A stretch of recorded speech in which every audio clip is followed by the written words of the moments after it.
हमारे साथ बातचीत करने के लिए बीजेपी के राज्यसभा सांसद हरनाथ सिंह यादव जी। सर, 14 अगस्त 1947 को जब देश का विभाजन हुआ तो बहुत सारे लोगों ने उस त्रासदी को झेला है। प्रधानमंत्री ने पिछले साल आह्वान किया कि विभाजन की विभीषिका को याद करें 14 अगस्त के दिन। आपने पत्र भी लिखा है प्रधानमंत्री को, क्या कुछ इस पत्र के अंदर है? सबसे पहले तो मैं माननीय प्रधानमंत्री श्री नरेंद्र मोदी जी को बधाई देना चाहता हूं कि दुनिया की जो भीषणतम जो घटना थी विभाजन की, और जिसमें 10 लाख से ज़्यादा लोग की जाने गई, 80-85 लाख परिवार जो हैं बेघरवार हुए, तमाम माताओं बहनों की हमारी इज्जत लूटी गई, तमाम हमारी बहन बेटियों को बड़ी संख्या में उनको उनके अपने माँ बाप के साथ नहीं आना दिया, जबरिया छीन लिया गया। मेरे समझ से दुनिया की ये क्रूरतम और सबसे बड़ी घटना है। लेकिन पश्चिमी और वामपंथी विचारधारा के इतिहासकारों ने उस दुनिया की सबसे बड़ी दुर्घटना थी उसका पूरा पटाक्षेप कर दिया, और कहीं इतिहास की पुस्तकों में, सामाजिक विज्ञान की पुस्तकों में कहीं 2-4 लाइन कहीं मिल जाएंगी, ज़्यादा से ज़्यादा एक पैरा मिल जाएगा, पूरी तरीके से उसको दबा दिया। हमारे देश के, और मेरा अपना ही चिंतन है, और माननीय प्रधानमंत्री जी ने भी कहा है कि ये उसका सच जो है दुनिया के सामने आना चाहिए, हमारे देश के लोगों के सामने आना चाहिए, और विभाजन की जो विभीषिका है उसका पूरा दृश्य लोगों के सामने आएगा तो ये देश के अंदर सामाजिक समरसता है, देश की एकता है, अखंडता है, उसको मजबूत करेगी।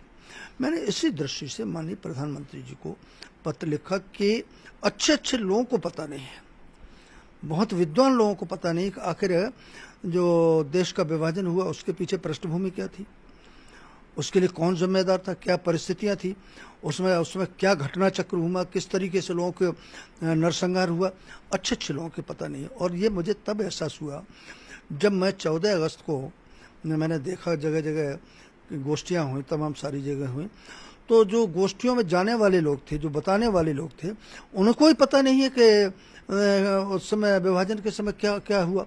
तो इसलिए संपूर्ण तथ्यात्मक जानकारी देश के प्रत्येक नागरिक को, बाल और जितने भी लोग हैं, शुरू से आनी चाहिए। इसलिए भारत के इतिहास के एक पाठ्यक्रम में इसको जोड़ा जाना चाहिए। पाठ्यक्रम में जोड़ा जाएगा तो सटीक और सत्य जानकारी आएगी, उसमें किसी प्रकार का घालमेल नहीं होगा, जैसा वामपंथी और पश्चिम के इतिहासकारों ने किया। इसलिए मैंने मांग किया है कि इसको बच्चों को पढ़ाने के जो पाठ्यक्रम है उसमें जोड़ा जाना चाहिए। देखिए सर, जिस तरह से देश का विभाजन हुआ, जिस तरह से जो परिस्थितियां बनी, उसके लिए आप जिम्मेदार किसको मानते हैं? देखिए, मैं तो पूरी तरीके से इसके लिए पंडित जवाहरलाल नेहरू को मानता हूं, और इसलिए मानता हूं कि मैंने जो कुछ पढ़ा है, स्वतंत्र युद्ध का जो इतिहास मैंने जो पढ़ा है, सत्ता का जो हस्तांतरण हुआ है वो पढ़ा है, कि ये जो कांग्रेस का नेतृत्व था वो लड़ते लड़ते बूढ़ा हो चला था।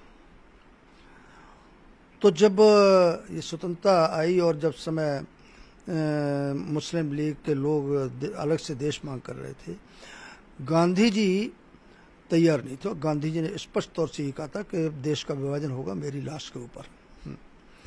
लेकिन गांधी जी भी अब अशक्त हो चुके थे, लेकिन वो नेहरू जी और कांग्रेस का जो नेतृत्व था उनके सामने बहुत ज़्यादा लड़ने की स्थिति में नहीं थे, और नेहरू जी बिल्कुल इस बात पर उतारू थे कि किसी भी कीमत पर हमको इसको स्वीकार करना चाहिए। तो इसके लिए, विभाजन के लिए कोई पूरी तरह से जिम्मेदार है तो जवाहरलाल नेहरू है।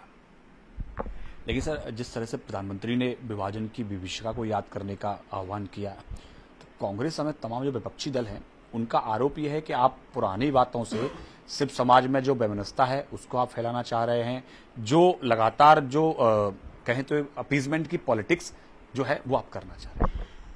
देखिए, कांग्रेस और विपक्षी दल,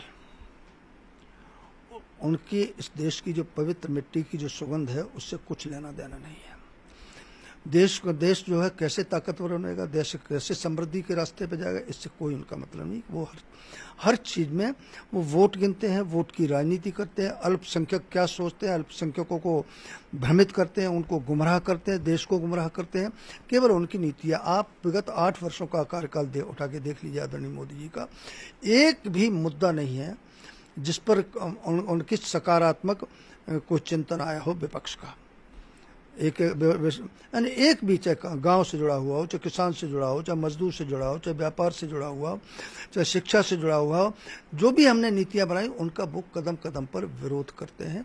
उनके चिंतन में जहर भरा हुआ मोदी जी के प्रति, भारतीय जनता पार्टी के प्रति, तो वो निकल के समय समय पर आता है। तो विपक्ष का ये जो कहना है ये फिजूल की बकवास है, और बिल्कुल ये मैं मानता हूँ। और जो देश अपने इतिहास को स्मरण नहीं करता है, इतिहास उसे भुला देता है।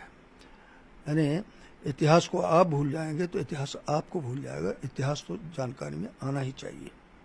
धन्यवाद हमसे बात करने के लिए। कैमरा पर्सन जगदीश गौतम के साथ पवन गौड़, क्रिकेट टीम, दिल्ली।